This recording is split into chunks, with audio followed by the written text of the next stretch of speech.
જય ભીમ, જય સંવિધાન, નમો બધાય મિત્રો, જય આપા પાલનપીર. તો મિત્રો હવે આજે આપણે વાત કરવાની છે હળમતિયા આપા પાલનપીરના મેળા વિશે. જો કે મિત્રો હળમતિયાની તો બધાને ખબર જ છે. અને હળમતિયા એટલે કે આપા પાલનપીરનું ધામ. જોકે વર્ષો વર્ષ મેળાનું આયોજન થતું હોય અને દેશ વિદેશથી માણસો આવતા હોય. જોકે 2025 એટલે કે 16/9/2025થી મેળાનું જે આયોજન ચાલુ કરવામાં આવે છે. એટલે કે 3.5 દિવસનો મેળો હોય છે, બરાબર. હવે મિત્રો આપણે હળમતિયા જે આપા પાલનપીરની જે મેળી છે, હવે એની આપણે વિકાસની આપણે અત્યારે વાત કરવી. જોકે ઘણા સમયથી આ મેળો થાય છે, બરાબર. ઘણા વર્ષોથી આ મેળો થાય છે, પણ જ્યાંના સ્ટોલ નાખવામાં આવે છે, જ્યાં યાત્રિકો આવે છે, શ્રદ્ધાળુ આવે છે, તો ફૂલ નહીં તો ફૂલની પાકડી. કારણ કે બધા એ મેળામાં મંદિરની અંદર બધા મૂકતા હોય, ફંડ ફાળો કોઈ દેતા હોય, કોઈ 10,000, 5,000, 50,000 કે લાખ રૂપિયા કોઈ દેતા હોય. અને જોકે મેળામાં સ્ટોલની સુવિધા હોય, તો સ્ટોલની આપણે વાત કરવી તો જે મંદિરના માધ્યમથી, જે મેળાના માધ્યમથી જે સ્ટોલ રાખવામાં આવે છે, તો એ સ્ટોલની આપણે વાત કરવી તો સ્ટોલ રાખવા માટે જે 1,000 રૂપિયા, 2,000, 1,500, 3,000 જેવો સ્ટોલ એવા પૈસા રાખવામાં આવતા હોય અને આ જગ્યામાં વાપરવામાં આવતા હોય. પણ આ જે કાંઈ ફંડ ફાળો કે પછી આ સ્ટોલના પૈસા, બરાબર, જે કાંઈ મંદિરમાં આવતા હોય, આજ દી સુધી ક્યાં ગયા એ કોઈને કાંઈ ખબર જ નથી, બરાબર. જોકે અમે તો દર વર્ષે જ આવી છીએ હળમતિયા આપા પાલનપીરના મેળામાં, બરાબર.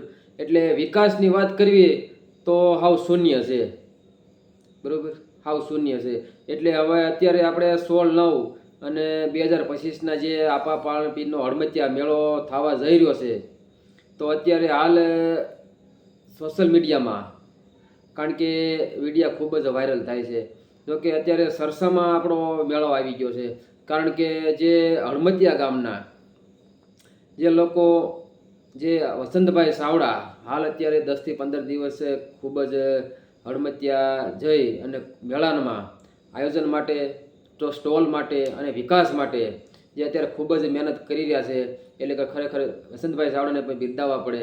પણ જે ગામના લોકો, એવું કહેવામાં આવે છે કે બહારના લોકો કોઈ મેળો ન કરવા આવે. એટલે ભાઈ, બહારના લોકો કોઈ નથી, બધા આપણા લોકો, ઘરના લોકો જ છે. અને જે આપણી સમાજનો મેળો છે, અને તમે કોઈ એવું માથે ન ઓઢી લ્યો કે અમારું ગામ છે તો અમે જ મેળો કરવી, એવું ન હોય. તમ તારે બધા સાથે મળી અને મેળાનું આયોજન ગોઠવો. પણ આજ દી સુધી હજી વિકાસને નામે ઝીરો છે, બરાબર. કારણ કે આપણે હળમતિયા આપા પાલનપીરનો મેળો દેશ વિદેશથી આવતા હોય અને બધી સમાજના આવતા હોય, અને 3.5 દિવસનો જે હળમતિયાનો મેળો હોય છે, પણ કાંઈ ના કારણે સુવિધા ઉપલબ્ધ છે નહીં, બરાબર. હવે આપણે માનો કે 3 દિવસ આપણે ના રોકાવું હોય, તો કોઈ હોવાનું, કોઈ નાહવાની સુવિધા, કોઈ બાથરૂમની પણ એ કાંઈ સુવિધા કરવામાં આવતી નથી. અને એટલી હદે ગંદકી થાય છે હળમતિયાના મેળામાં, એની કોઈ સીમા નહીં, બરાબર. માણસો દર્શન કરી અને બધાય વી આવે છે પાછા. કારણ કે 3.5 દિવસનો મેળો હોય છે તો કોઈને રોકાતું નથી. કારણ કે કેમ? કારણ કે હદે ગંદકી હોય. તમને વાત કરવી તો હદે ગંદકી હોય. એટલે માનો કે હવે આપણે આ વર્ષમાં એક વખત મેળો થતો હોય અને જે કાંઈ આપણે સ્ટોલ નાખતા હોય, એના કાંઈ પૈસા આવતા હોય, તો એ મંદિરમાં ખરેખર વાપરવા જોઈએ, બરાબર. મંદિરમાં ખરેખર વાપરવા જોઈએ. થોડો ઘણો વિકાસ થવો જોઈએ, બરાબર. કારણ કે ટોયલેટ બાથરૂમ બનાવવા જોઈએ, બરાબર. કારણ કે ટોયલેટ બાથરૂમ બની જાય તો બહેનો, દીકરીઓ, માતાઓ એ જ્યાં ત્યાં મેળાની અંદર ક્યાંય એને ખોટું ઓલું થાય નહીં. એટલે જેથી કરીને આ જે કાંઈ પૈસા આવે તો એ ખરેખર આમાં વિકાસમાં વાપરવા જોઈએ. તો આપણે કપૂરિયા કુંડની વાત કરીએ, ત્યાં કણે બધાય નાના મોટા બાયું બહેનો બધાય ત્યાં કણે એક બધા ઢુબાકાર નાખતા હોય. એટલે એમાં થોડીક કાંઈક સુવિધા થવી જોઈએ. કોઈ બાથરૂમની થવી જોઈએ, કોઈ દારની થવી જોઈએ, પાણીની સમસ્યા હોય. એટલે થોડો ઘણો આમાં જે કાંઈ આપણે માનો કે કોઈને ઘરના તો નથી નાખવા, પણ જે આ મંદિરના, જે આપા પાલનપીરના હળમતિયા મેળાના જે મેળીમાં જે આપણે આ મેળાનું જે આયોજન કરવામાં આવતું હોય અને જે સ્ટોલ નાખવામાં આવતો હોય, અને એનું કાંઈ જે કાંઈ ફંડ આવે એ, બરાબર, 4 લાખ કે 5 લાખ કે 7 લાખ કે 2 લાખ જે કાંઈ આવે ફંડ, એ ફંડ આવી રીતે સુવિધામાં વાપરવું જોઈએ, જેથી કરી આ ગંદકી ન ફેલાય અને આપણા મેળાની અંદર વ્યવસ્થિત રીતે મેળો થાય અને કોઈ આડું ઓળું કાંઈ બીજું ન થાય, તો એવી રીતે આ વિકાસમાં પૈસા વપરાય તો સારી બાબત કહેવાય. કે આજ દી સુધી હું તો નાનો હતો તે જ હું હળમતિયાના મેળામાં જાઉં છું, બરાબર. પણ એના એટલી ગંદકી હોય એની કોઈ સીમા નથી, બરાબર. અને વિકાસના નામમાં હાવ ઝીરો છે. કારણ કે ખરેખર વિકાસ થવો જોઈએ.